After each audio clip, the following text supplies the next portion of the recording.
So guys నిన్న హోరాహోరీ game అయితే అయిపోయింది మన భరణి గారికి అండ్ శ్రీజ గారికి.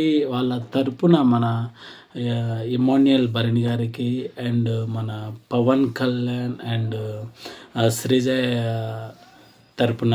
బట్ ఏంటంటే ఇమాన్యుయల్ ఏదో కొంచెం స్లో అయ్యాడు ఫస్ట్లో, తర్వాత పవన్ అయితే ఫస్ట్లో ఫాస్ట్ చేశారు. బట్ ఏంటంటే అంటాం కదా, ఒక తాబేలు కుందేలు మధ్యలో జరిగే గేమ్ అనేది అనిపించింది నాకు. తర్వాత పాపం పవన్ కళ్యాణ్ గేమ్ అయితే కొంచెం అవన్నీ కింద పడ్డాయి, దాంతో స్లో అయిపోయారు.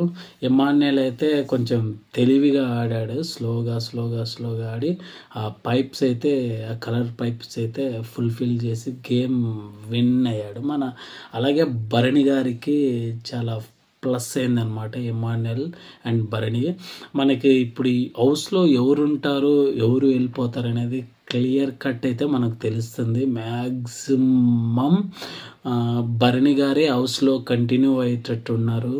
దమ్ము శ్రీజ్ అయితే ఇంకా వెళ్ళిపోతున్నట్టున్నారు. అదొకటి, ఓటింగ్స్ కూడా ఎక్కువ భరణి గారికే ఓటింగ్స్ అవుతుంది. ఎందుకంటే భరణి గారికి ఎవరిని కొంచెం కూల్గా ఉండి హౌస్లో పెద్ద దిక్కులాగా ఉండి చాలా కొంచెం ఆయన తరపునే ఎక్కువ ఉంది. బయట ఓటింగ్స్ అయినా లోపల ఓటింగ్స్ అయినా భరణి గారికే.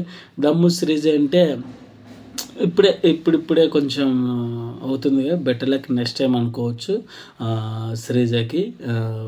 ఇంకా చాలా ఉన్నాయి. ఈ ఏజ్లో బిగ్ బాస్లో రావడం చాలా గ్రేట్ దమ్ము శ్రీజ, దానికి హ్యాట్స్ ఆఫ్ చెప్పొచ్చు. బట్ ఏంటంటే అది సంగతి అనమాట. మ్యాక్సిమం అయితే దమ్ము శ్రీజ బయటికి వెళ్ళొచ్చు. అదొకటి. ఆ గేమ్ డిసప్పాయింట్ అయ్యి పవన్ చాలా ఫీల్ అయ్యారు. బట్ ఏంటంటే డిమాండ్ పవన్ ఏదో అన్నాడు దమ్ము శ్రీజ అని, పాపం అనగానే టక్కని బాగా అట్ చేసింది పాపం. రీతు అయితే అలా చూస్తుంది, వామ్మో అని చెప్పి.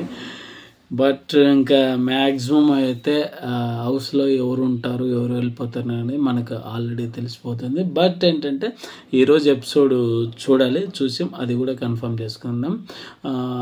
ఎలా అనిపిస్తుంది మీకు Bigg Boss show? Please watch my videos. Thank you. ఇలాంటి ఎన్నో అప్డేట్ చేస్తూ ఉంటాను. Thank you so much. Love you.